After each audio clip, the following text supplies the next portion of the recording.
Durante os primeiros 3 séculos do cristianismo, havia tanto a competição entre as religiões como o espírito de intolerância entre elas. Embora nunca fossem usados recursos de luta armada para se defenderem, os cristãos foram o único elemento social perseguido por um período extremamente prolongado através de 10 imperadores distintos. 10 implacáveis imperadores: Nero, Domiciano, Trajano, Adriano, Severo, Marco Aurélio, Maximiano, Décio, Diocleciano. E os principais motivos dessas perseguições foram o culto ao imperador. Os cristãos rejeitavam a escravidão e a adoração ao imperador. A adoração ao imperador era considerada prova de lealdade. Havia estátuas de imperadores reinantes nos lugares mais visíveis para o povo adorar. Só que os cristãos não faziam, não praticavam essa adoração. Os cristãos também não participavam de maneira alguma nas festas e ritos idólatras. Os cristãos não participavam de nenhum ato, rito ou festa idólatra. Eles se mantinham afastados de tudo que se considerava mundano e idólatra. Outra coisa, o caráter exclusivo do cristianismo. Eu sou o caminho, João 14, verso 6. Eu sou a porta, João 10, 9. Porque Deus amou o mundo de tal maneira que deu seu Filho unigênito para que todo aquele que nele crê não pereça, mas tenha a vida eterna. João 3,16.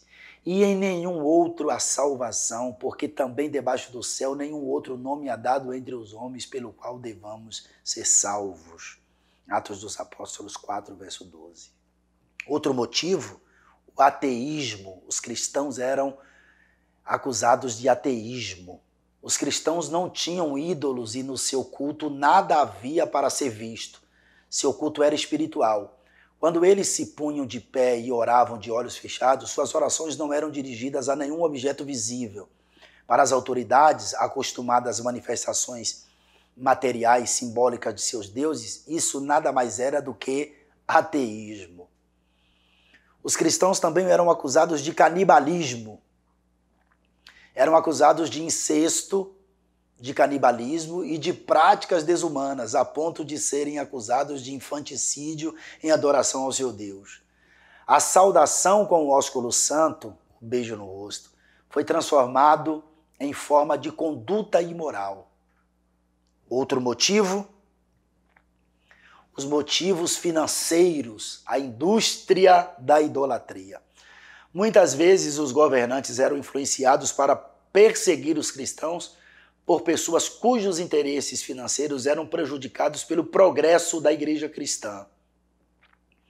Os sacerdotes e demais servidores dos templos dos ídolos, os que negociavam com imagens para adoração, os escultores de imagens, os arquitetos e todos aqueles que ganhavam a vida por meio da idolatria e adoração pagã, não era raro ouvir-se o povo gritar: joguem os cristãos às feras, quando seus negócios e sua arte estavam em perigo, ou quando funcionários públicos ambiciosos desejavam apoderar-se das propriedades de cristãos ricos. Outro motivo, a igualdade social na igreja. Dentro da igreja primitiva, os escravos podiam viver misturados com o povo. E o que era considerado absurdo era que o escravo podia tornar-se líder da igreja. Não havia divisão ou acepção de pessoas dentro da igreja. Senhor e escravo eram tratados de forma igual. Essas e outras coisas levou o mundo da época a rotular os cristãos de ateus e inimigos dos deuses. Os cristãos passaram a se reunir em casas, sempre no período da noite, no mais absoluto sigilo, começando a partir de então a criar laços de afeição uns pelos outros. Quanto à ceia do Senhor, simbolicamente comer da carne e beber do sangue do Senhor, a observância dessa ordenança de Cristo deu margem às acusações de canibalismo. Essas foram as razões de milhares e milhares de cristãos serem perseguidos, assassinados, mortos, etc. Apocalipse, descobrir desvendar, manifestar. Você precisa conhecer.